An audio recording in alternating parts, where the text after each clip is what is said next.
From the center of the universe, Toronto, Ontario, Canada, this is the SDM Show with your host, Rob Cairns. The SDM Show focuses on business, life, productivity, digital marketing, WordPress, and more. Sit back, relax, grab your favorite drink, and enjoy the show. Here is Rob. Hey everybody, Rob Cairns here. I'm the founder, CEO, and chief creator of Amazing Ideas for Stunning Digital Marketing. In today's podcast, I have Jenna Piche with me. She's a time management coach, and her and I are going to talk about that dreaded word called procrastination. This is one conversation I really enjoyed, and sit back, relax, and enjoy the conversation Jenna and I had. This podcast is sponsored by Stunning Digital Marketing, the agency that can help protect your WordPress website today. Go to stunningdigitalmarketing.com and see what we can do to help you protect your business investment. That's stunningdigitalmarketing.com. Hey everybody, Rob Cairns here. And today I'm with my guest, Jenna Piche. I hope I got that right. Time management coach. How are you today? I'm great, Rob. How are you? Doing good. It's we've both had some life things get in the way of trying to get you on the podcast. So it's fun and great to have you. I'm glad you're here. We were talking a little bit offline a couple of weeks ago about what we should talk about, and you and I both thought we should dive into the topic of procrastination because this is one of the biggest problems I think people have in business, in their personal life, in their school lives. They just don't seem to get it. So let's kind of start there. What's the problem of procrastination? Well, first, I think it's important to understand how much time we lose to this. So, based on different studies I'm reading, some say as little as an hour, some say up to 5 per day. So, the average is roughly 2 hours and 25 minutes a day we lose to procrastination. So, if we add that up over the course of a year, that's 55 days. So, that's why this becomes a big problem. And it tends to spill out of just our work lives, right? If we tend to procrastinate in work, we procrastinate in life.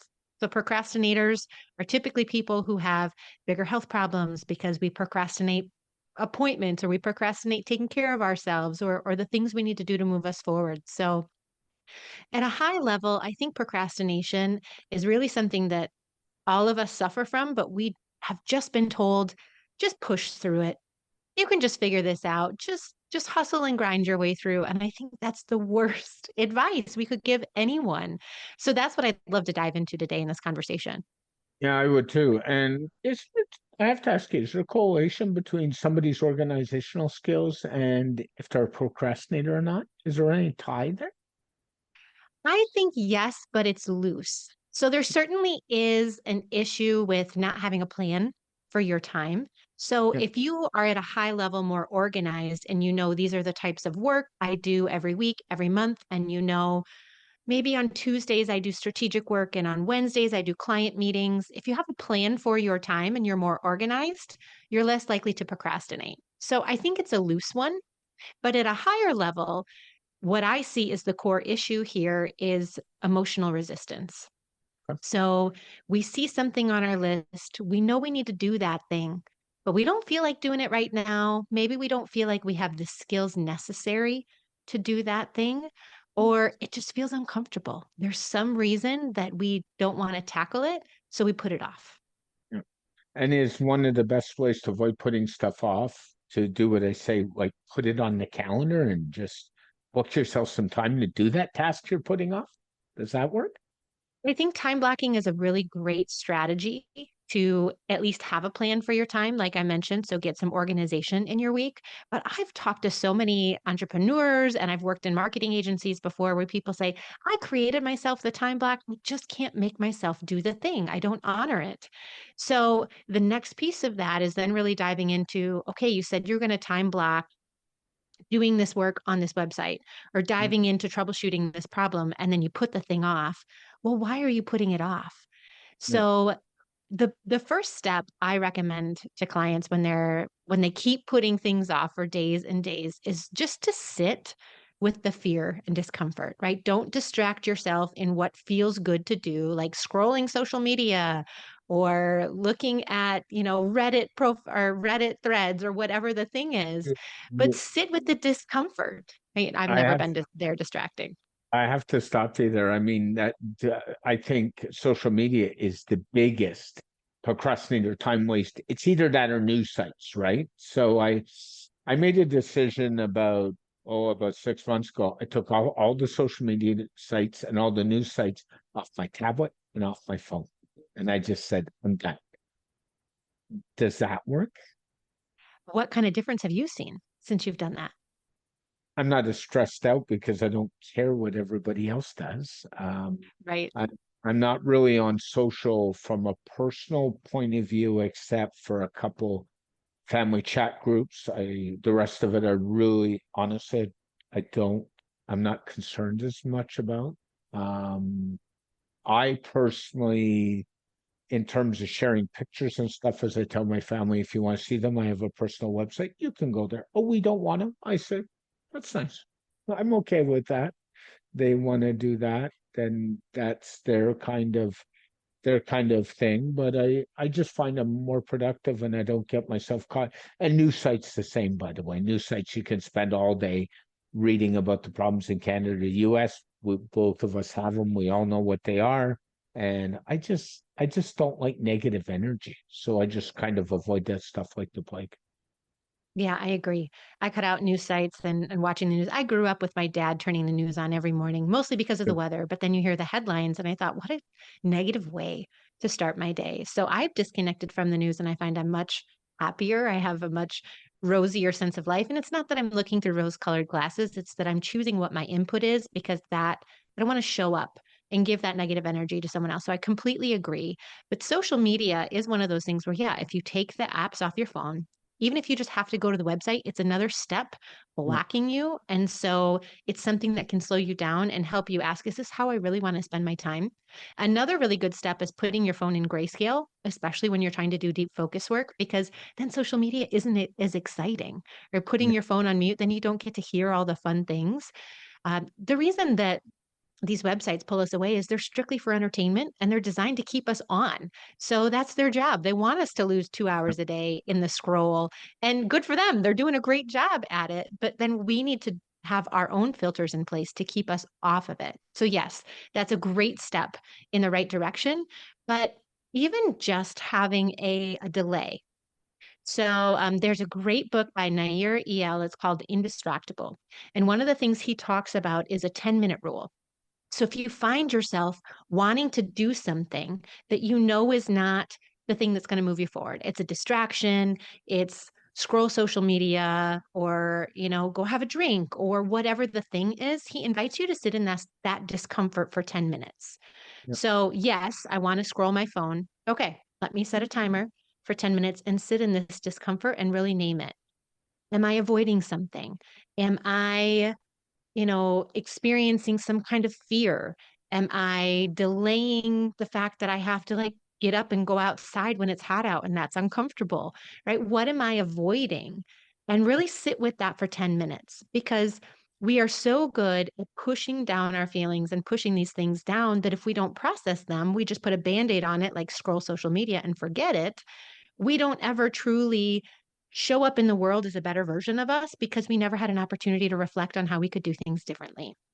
So Yeah. that's what this 10 minutes is really meant to be. Sit in the discomfort for 10 minutes. And then after 10 minutes, if you still want to scroll social, then go do it. Allow yourself to do the thing. But usually in that 10 minutes, you get a chance to try to overcome what that discomfort is so you can move forward in a more productive way. Yeah, and I agree with that. I mean, this whole procrastination thing comes when the task is discomfort. If it's a task you like doing, you're probably going to go and do it and get it over with, right? I mean, I know, like, I was thinking about coming in this conversation about my own business, and for example, billing's a necessity to keep the business going, but I actually like collecting money because that's why we work. So I never procrastinate billing, for example, or certain clients that I've got that are really great to work with. Generally, their stuff gets done before that client that's not so cordial, let's put it that way, right? So because that's discomfort and that's a bit of a pain sometimes. So you just kind of shift that around. That makes sense. Is there any correlation to if you got that task that you've been putting off to doing it first in the morning and taking that approach and just getting it done, or going or doing like a focus session where you just say, oh, I take that task and just kind of focus on it for an hour? Like, how does that work? Yeah, so there's Brian Tracy's Eat That Frog, right? When's the best time to eat the frog? First thing in the morning. So I think if you are a person who has your best brain power and mental capacity and your best energy in the morning, then yes, follow that advice. Do the hard things in the morning because it's if you're leaning on willpower and motivation to do a thing, you're going to find that it's really hard for you to do that thing because willpower is a muscle and it can get fatigued just like a muscle in the gym. So that's why you start the day making really good, healthy decisions. And if you've had a really full day where you made something like research says 35,000 decisions, unconscious or conscious ones, by the end of the day, you're like, screw whatever healthy eating plan I have. Give me all the chimichangas smothered in cheese and the margaritas and everything because you're just done making good choices. So it's Mm. harder for some people to make themselves do the work in the afternoon because they're so fatigued from what they've avoided in the morning. So trying to get to the hard work in the morning is a great way when you still have some of that. But I really like implementing systems. So, for example, in my life, I know that I do my high leverage work from about 9 to 10:30 usually in the morning because that's when I have the most energy, that's when I can focus, that's when I can drown out distraction. So, I don't typically take meetings in that time. So, I can honor that to make sure I get the most important work done. And if you don't have that kind of plan or structure to your day and you say, oh, at some point today, I need to get out the billing for those of us who maybe aren't as financially apt, then it's one of those situations where you put it off until 20 minutes before the end of your day and you have to be somewhere and now you're rushing and it Yes. doesn't get done to the quality that you want it. So I think there's some value in doing it first thing in the morning, but it's also just about knowing yourself and when you have the most energy to do hard things. Yeah, I'm with you. Like I tend to do my best work, believe it or not, between about 7 a.m. and about 9. And one of the reasons is nobody else is up. Nobody else is making phone calls till after 9. Nobody's bugging me. And that's another thing. Like, we talk about phone calls. I think people use getting on the calls with clients as a way to avoid stuff they don't want to do. Like, I see it all the time. And I know in my business, I'm very unlikely to jump on a phone call with a client ad hoc. I always say to my clients, if you really want me, book time with me, and here's how, and just do it properly. Because, and they're like, why? And I know what happens. I'll be in the middle of something I don't want to do, but jump on with that client, especially if I really like the client. And an hour and a half goes by, and I still haven't got done the job that I set out to do, right? Yeah, so many of us lose time to ineffective meetings Yep. because we take them ad hoc without a particular agenda, or we don't come to it then prepared if it's ad hoc. So if a client has questions, we can't necessarily answer all those questions. We might need to go do some research and come back to them. So I Mhm. think that is one issue. I think the other piece is being really protective again about the work you need to get done today. So not that those client meetings aren't valuable. There's certainly a lot of good things can happen, but brainstorming can happen in client meetings where I need certain feedback. That is great for client meetings, but just giving updates is a waste, in my opinion, a waste of time. And it's one of the easiest places to reclaim some time during your week. When I was working for a marketing agency, we would have leadership team meetings every week that would go, they were supposed to last 90 minutes and they would last 2.5 hours, first of all. So ineffective meeting management. But there were so many updates that came through those meetings that could have been an email, that could have been 5-minute video. Watch this before you come to the meeting and then just bring your questions, right? Save us all some time here. So I think there's a lot to be reclaimed with meetings, but we tend to like the interaction that we get, especially if we're client facing and we want to have that time. So we tend to say yes. But I have yet to meet a client who, when I answer with they ask me, oh, hey, can you meet real quick? I'll say, hey, I'm in the middle of a really important project that I've set aside time to do. Is it okay if we meet at this time? Yeah. Very few of them are going to say no. Or you can just say, I have another commitment until 2 o'clock. Can you meet after that? They don't need to know the commitment is to yourself to get the work done. No, because, and that's a good point. If you don't give yourself time to get the work done, there's no point in having all these meetings, because a lot of people do that. They entrench themselves in meetings. And I know, like, typically on a Monday, I'll almost never take a meeting till after 3 o'clock in the afternoon. And people look at me and say, why? And I said, Monday's my heaviest day coming out of a weekend usually. Yet this week it was yesterday. It was Tuesday because of the long weekend. And I know myself. The other thing I don't do, which a lot of people do, I don't take meetings Friday afternoons. I know by about Friday at 1 o'clock, or do heavy work Friday afternoons, because I know by 1 o'clock on Friday, my brain is pretty checked out usually. So why would I try and go to those hard tasks that I've been putting off when my brain's checked out? I'll just check out even more. Right. Right. Right. And it won't be the quality of work that you want.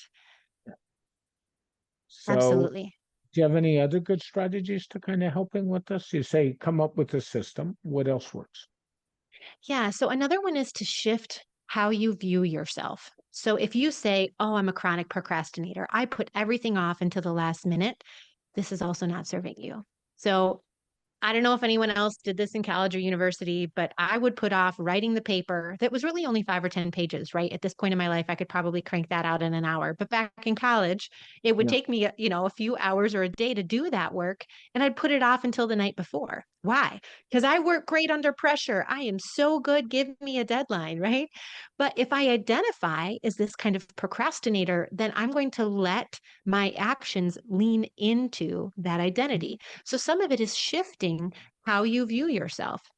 Yeah. So you can also apply this in your personal life. It might be an area where you say, "Ugh, I can't walk around. I'm just such a lazy and unconnected grandma," for example. If you have grandkids, and rather than associating with that and really letting your actions align with that identity, you can flip it and say, no, I'm a really connected and loving grandparent. And then your actions will follow the identity. And that's the powerful piece here, is that we tend to think that we need to take action, and then that's going to drive who we become. And that's true. Mhm. But if we change the lens we view ourselves through, our actions will change more quickly and more consistently, because that's how we see ourselves. So if you see yourself as a chronic procrastinator, you need to change the lens to be, I'm a proactive professional who helps my clients make more money. And then when you view yourself in that way, of course you want to get to the work. Yeah. Part of it is people like to look at themselves in a negative point of view. They do the negative self-talk routine. And I haven't told you this, but I've spent kind of a lifetime between being a bit of a time management junkie. I'm also a mental health junkie. So I've been through my own issues in past, not just due to procrastination, due to other things, bad relationships, bad issues, that kind of stuff. And one thing I learned long time ago is kill the negative self-talk. So don't look at stuff like you said, like I'm a chronic procrastinator, because if you start to say that all the time, you start to become that all the time. And that is an issue. So try and look at things in a positive way. The other thing is look at how you were brought up, even with procrastination. Like there's a really good book out there by a mental health professional by the name of John Deloney. He's on the Ramsey Network, and he wrote a book last year called Own Your Past, Change Your Future. And it applies to this, it applies to everything you do. Is the way you're brought up and the way things happen in your past impacts on what you do. And you need to change that. And people need to make that concentrated effort to make that change, because it will impact. And the same thing with procrastination. I find in a lot of cases when people have procrastinated, very often their parents are, their siblings are, their family is. And I don't think it's an hereditary gene. It just becomes an acceptable way of life. Yeah, thank you for bringing up this nuance of it all. I think there is what I've learned as a parent is that behavior is caught, not necessarily taught. So we tend to model what we see.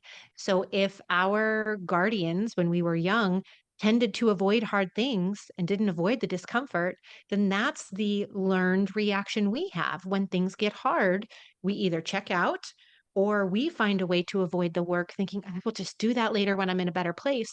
But what if the better place doesn't come? How do we get ourselves to a better place to actually cross that bridge? And that's what I think the reflection does a really good job of is so many times we try to push through and just say, I can do this. I'm just going to buckle down and do it. Well, but why? What are you learning out of that? And so if you can take 5 minutes to try to process what is truly making you want to push off this task, you'll Yeah. learn how you can not only grow as a human, but do better and faster next time. hmm So true. One of the things I find, and I'll share with you that helps me, is I journal every day. And I've done this every day for probably the last 20, I'm 57, so probably the last 25 or 26 years. And in there, it can be personal stuff, it can be business stuff, it can be whatever's on my mind. And I know when I'm having problems dealing with tasks, they end up in there. I've journaled different ways. I've done paper, I've done Word docs. Now I use an app called the Day One Journal for journaling, which works really well. But I find by journaling and working out my thoughts, it actually helps the procrastination. It helps me avoiding putting stuff off. Do you find that helps with you or with your clients, Jenna? Yeah, absolutely. I think the more we know ourselves and our tendencies, the easier it is for us to coach ourselves Mm, through these uncomfortable moments because life wasn't meant to be comfortable. We were put here to figure this out, whether it was easy or it was going to be hard. But I think the journaling is a great opportunity. And I've seen many clients make shifts and observations that they would not have otherwise made because they didn't slow down long enough to process that emotion or process that observation. So I think it's an amazing tool that is getting more attention and rightfully so. yeah, One and of the things that I have seen people do more of is so let's say someone says, I don't want to be a procrastinator. I do want to start hitting my deadlines and not feel this discomfort or stress every time I have something coming up. One hack is to leverage habit goals to get yourself there. So your journaling is a great example where I might say, I don't want to procrastinate anymore. Well, that's great. It's kind of an achievement, but it's not really measurable. So, what is a habit that someone who doesn't procrastinate might do every day? Well, they mhm, journal, they unpack their feelings, they unpack where they get stuck. Great. Now, how can I incorporate journaling into my daily routine? So, that might look something like, there's a lot of great habit books out there, but habit stacking is yeah, one, which basically talks about when I wake up, I'm going to spend 5 minutes journaling. And I might journal initially about the weather and my dream last night and what do I want to accomplish today, but the more we get in the practice the deeper that journaling gets.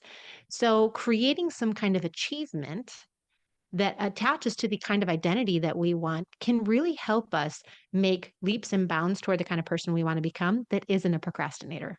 mhm. And I think what you have to do, and in all this process, whether it's journaling or anything else, is be vulnerable to yourself more than anybody else. It doesn't mean if I'm vulnerable to you or a friend or a colleague, but be vulnerable to yourself and take a really deep look and say, why am I falling into the habit of procrastination and what's going on here? And admit that to yourself. I think that's really the first battle. Yeah, and it's identifying, to your point again, is identifying the tracks in our head, identifying what are we saying that we're not acknowledging out Mhm. loud. Because as we tune into how are we talking to ourselves in here, we realize that we have this judge that we carry around with us all the time. No wonder we feel these negative feelings or we want to put off this uncomfortable stuff. It's because we're constantly judging ourselves. Yeah. So when we get that out on paper, it's a lot easier to view that in a an objective fashion. That was hard for me today. When it's on paper, Yeah. then it reflects back to us just like a mirror. Yeah. The other thing I think really helps, and I don't know how you feel about this, get somebody you trust or a couple people you trust and use them as accountability partners. I think that really helps. Like when you're struggling with stuff you don't want to do, I think sometimes having somebody to bounce it off for 5 minutes, that is really important. Does that work for you or for your clients, Gemma? Absolutely. So there's research that says we're 95% more likely to do the thing we said we're going to do if we have accountability. So that's why a lot of people join groups and masterminds because they want to live into what they said they want to do and what's going to help them get to their goals. They're not very good at keeping their word to themselves. But Yeah. I'll keep my word to you that I'm going to show up at the time that I said I was going to. So Mhm. one is sometimes just sharing your goals with people to a selective group, right? We don't want to necessarily shout your biggest, most vulnerable goals from the rooftop, but with a few trusted advisors, that's great. But even on a more day-to-day basis, it might be something like there's really great programs out there.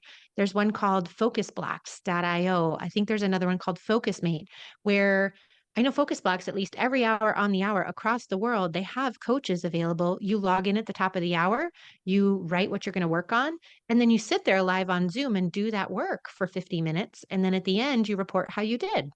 And even just the not having someone in the room, but having someone on the other side of the camera keeps us accountable to stay in that chair and do the work. Yeah. I think that can help in a big way.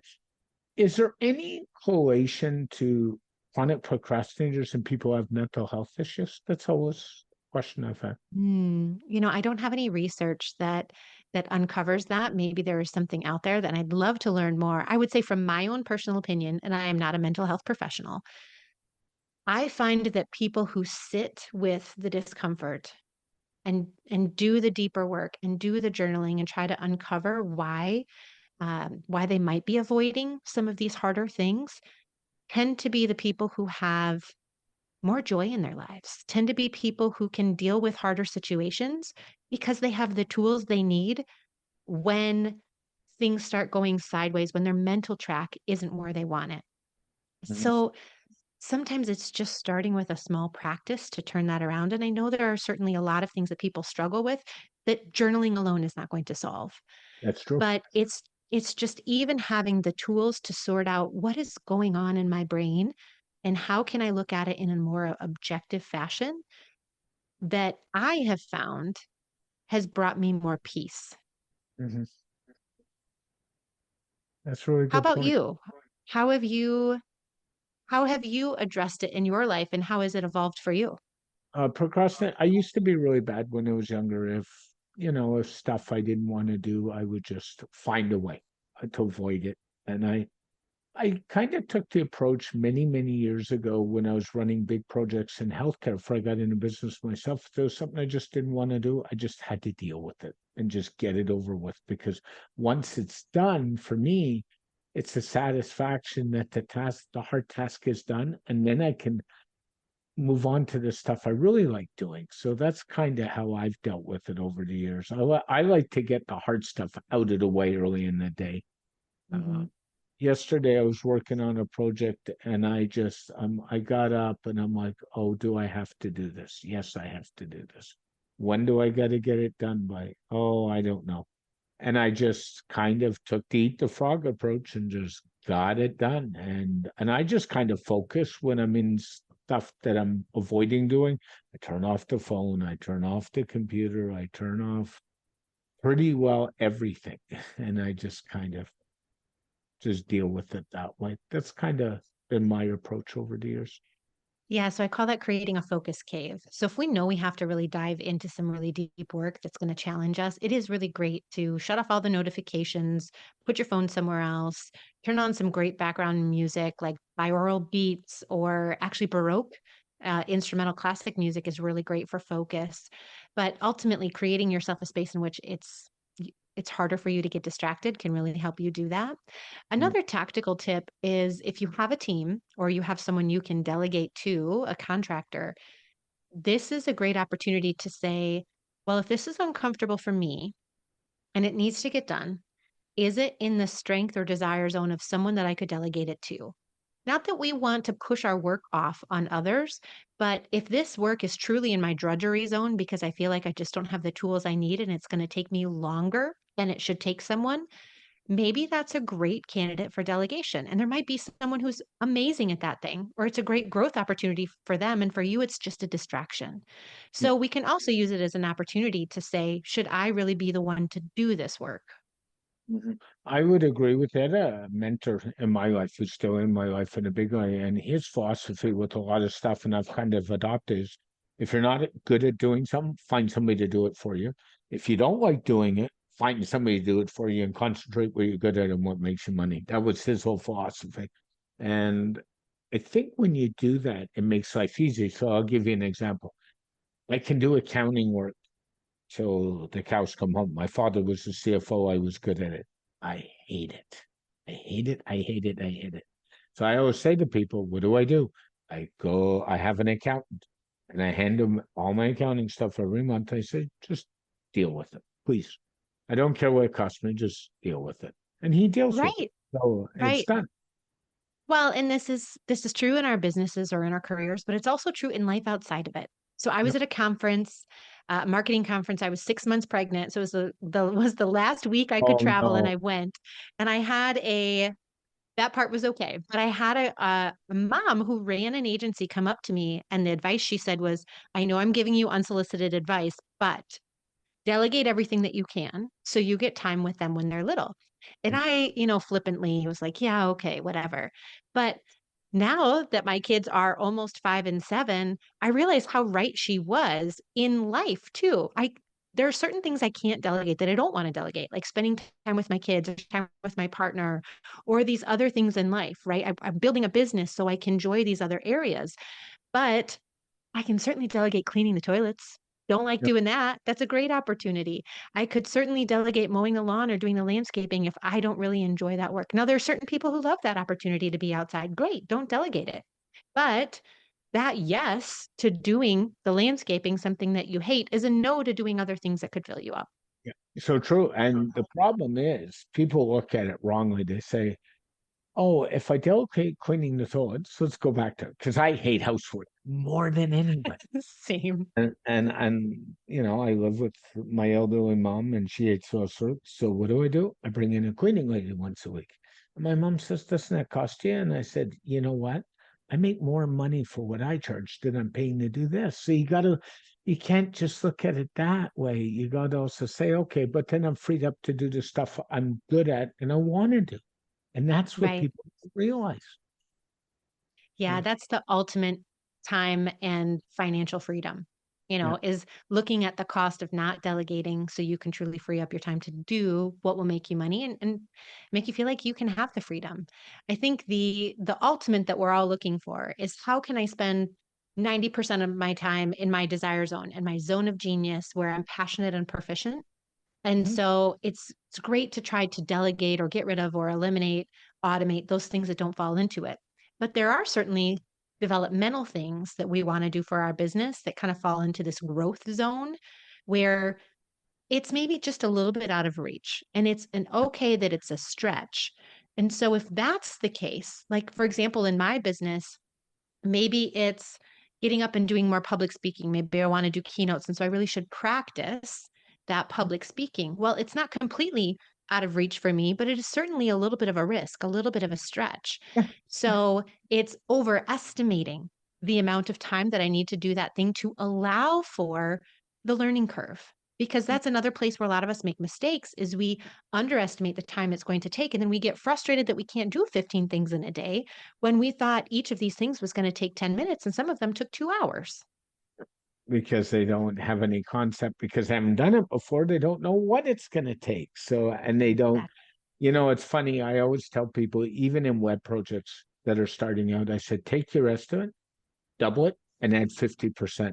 And they look at me and say, really? I said, until you get it down, double it and add 50%. You watch. And sure enough, it almost always works out exactly like that.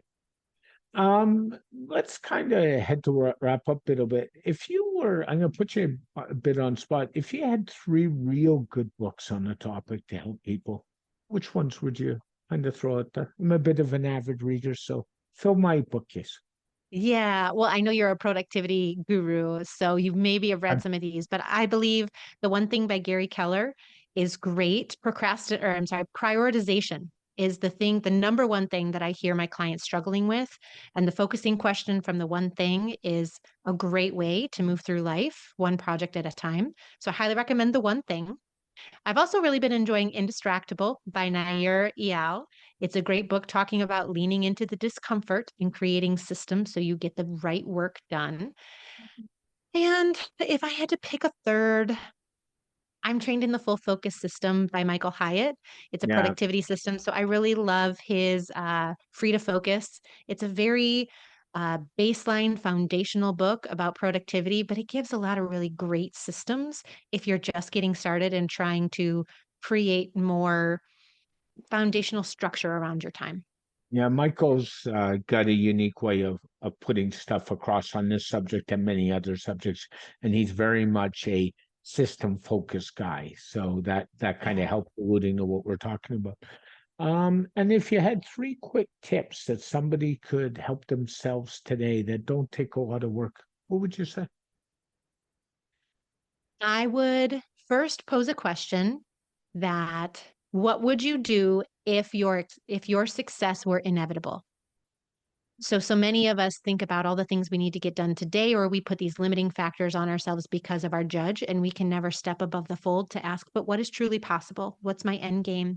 And we overestimate how much we can get done in a day and underestimate how much we can do in a year, 3 years, 5 years. So I would just ask you to think about what would you do if you thought your success were inevitable? How would you lean into every day? What would you dream of? And I think that really helps people think bigger Yeah, and think more about, I'm not going to get it all done today, and that's fine because I'm playing the long game. I'm playing the infinite game. yeah, So I find that helpful.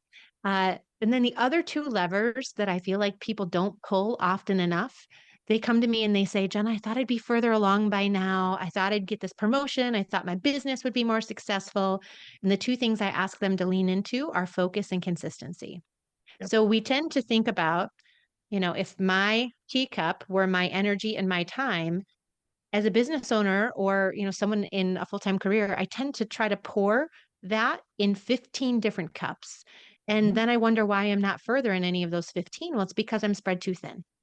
So yes, by choosing a focus, one to two things that you really want to put your energy into, then you can pour all of your time and energy into those things, accomplish that thing, and then move on. So focus is a really great lever to pull. And then the third and final would be consistency. And that's, again, coming back to systems, but how would you show up with small action every day to move that thing forward? So if yeah, I wanted to write a book, for example, about all the WordPress hacks in the world or how to build the best websites, I would identify myself as a writer, but then rather than saying, I want to write a book by December 30th of 50,000 words, I might just say, I'm going to write 1,000 words a day every morning at 7 a.m. yeah. And leveraging those small actions every day turn me into the kind of person I want to be. And it doesn't feel as big. Yeah, I so agree with that. One of the things I like to do is take big tasks, big goals, and break them down into mini goals or smaller goals with time deadlines on them because goals have to be measurable, right? And they by completing all those, you hit the big goal. And people say, well, that's cheating. I said, no, it's called helping you focus on making the end goal by breaking it down into manageable chunks. Well, and that ties back to our conversation about procrastination because so many people put a project on their to-do list rather than the next step in the project. Yes. And so when we don't have clarity on what's next, we can waste a lot of time because we don't know where we're going. So if we have a plan of what we need to do in the time that's the next step, we can save so much agony in that space. We're not wasting time thinking of what to do. We can do the work. Yeah, so true. Jenna, what a conversation. Thanks a lot today. If somebody wants to talk to you about some coaching or the things you do, where's the best place to find it? Where's the best place to get you? Absolutely. Well, thanks for having me, Rob. This has been so fun. They can It find has me been. on Instagram at First Light Coach. That's FIRST Light Coach or firstlighthealth.co. Thank you very much. You have yourself a wonderful day. Thanks, you too. This show is brought to you by StunningDigitalMarketing.com, your Toronto leader in digital marketing services. Not only do we protect your WordPress website, we can help you with your site, provide social media management for your business, or even do one-on-one consulting. To find out more, go to StunningDigitalMarketing.com. A very special thank you to Jenna for joining me on this edition of the SDM Show. This podcast is dedicated to my late father, Bruce Cairns. Dad, I miss you very much. I love you, and I think about you every day. For more information about Stunning Digital Marketing, your digital marketing experts, go to stunningdigitalmarketing.com or go to stunningdigitalmarketing.info to find out all the great places that Rob Cairns can be found on the web.